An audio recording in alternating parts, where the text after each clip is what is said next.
Rusia Ukraina. Saat ini kami sudah terhubung melalui sambungan telepon dengan Direktur Eropa II Kementerian Luar Negeri Winardi Hanafi Luki. Selamat pagi Pak Luki. Selamat pagi menjelang siang Mbak Dedi. Ya, Pak Luki, apa sikap Indonesia atas ketegangan antara Rusia dan Ukraina yang juga melibatkan Amerika Serikat dan NATO ini, Pak? Oke, Mbak Dedi, memang hari terakhir ini kita telah mendengar ya semakin merebaknya pemberitaan oleh media elektronik non elektronik juga dari dalam dan luar negeri mengenai ketegangan di kawasan perbatasan Ukraina dan Rusia. Dalam menyikapi hal ini, kita terus mengikuti perkembangan yang ada, juga senantiasa melakukan pemantauan dan mencermati setiap proses perundingan dan komunikasi yang dilakukan oleh pihak terkait di kawasan. Seperti itu, Pak Nedi. Iya, lalu juga pemberitaan mengenai ancaman-ancaman tentang Perang Dunia Ketiga ini menyebar luas begitu di media online dan juga beberapa media di beberapa negara juga memberitakan hal tersebut. Lalu sebenarnya apa Pak dampak ketegangan ini terutama untuk Indonesia?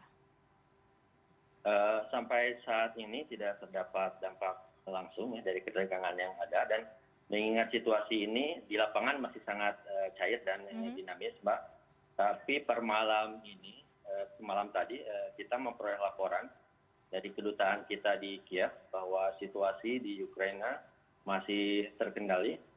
Di Kiev sendiri kehidupan masih berjalan normal, situasi dan kondisi ini akan terus seperti ini, Mbak.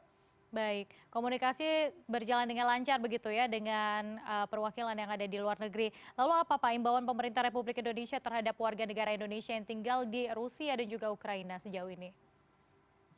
Kalau untuk yang di Ukraina memang jumlah warga negara kita di sana sekitar seratusan lebih lah, dan angka ini terus berkembang, Mbak, sejalan dengan upaya KBRI kita di Kiev untuk mendata keadaan mereka. Bagi para WNI kita di sana, kita menghimbau agar tetap meningkatkan kewaspadaan, juga mengikuti anjuran pemerintah dan otoritas setempat, serta tetap menjalin komunikasi dengan kedutaan kita di Kiev sebagai perwakilan negara Republik Indonesia di Ukraina. Baik, selain itu sebagai presidensi G20, apa upaya Indonesia mendorong negara-negara G20 ini untuk meredakan ketegangan antara Rusia dan juga Ukraina? G20 itu merupakan forum tempatnya negara-negara anggota melakukan pembahasan dan berupaya untuk memperkuat kerjasama bidang ekonomi, pembangunan, dan lingkungan hidup. Negara-negara anggota akan berkonsentrasi untuk melakukan mencapai prioritas tersebut, sehingga isu ketegangan perbatasan Ukraina Rusia ini tidak kontekstual dalam kerangka ini. Nah, dalam kaitan ini pula Indonesia sendiri yang menjabat sebagai Presiden G20 sejak bulan lalu akan lebih memfokuskan prioritasnya pada sektor transisi energi, arsitektur kesehatan dunia, dan transformasi digital, Mbak. Baik, hingga saat ini kondisi masih kondusif di Rusia dan juga Ukraina. Namun sebenarnya apa nanti antisipasi pemerintah jika nanti sewaktu-waktu terjadi perang terbuka antara Rusia dan juga Ukraina? Ini situasi yang imajiner, Mbak, ya. Tapi jika diskenariokan seperti itu, tentu saja kita akan terus mendorong upaya peredaan ketegangan terus diupayakan oleh pihak-pihak terkait, serta keberadaan dan keselamatan warga negara kita di sana menjadi prioritas kita juga. Upaya penyelamatan warga negara Indonesia akan kita antisipasi, Mbak, berkoordinasi dengan kedutaan kita di Kiev tentu saja. Baik, dan tanggapan Anda juga terkait bagaimana dari kedua negara dan juga dari Amerika Serikat berharap bahwa diplomasi ini masih akan terus berlangsung untuk menyelesaikan masalah. Anda sendiri melihat apakah ini akan berhasil atau akan semakin memanas, Pak Luki?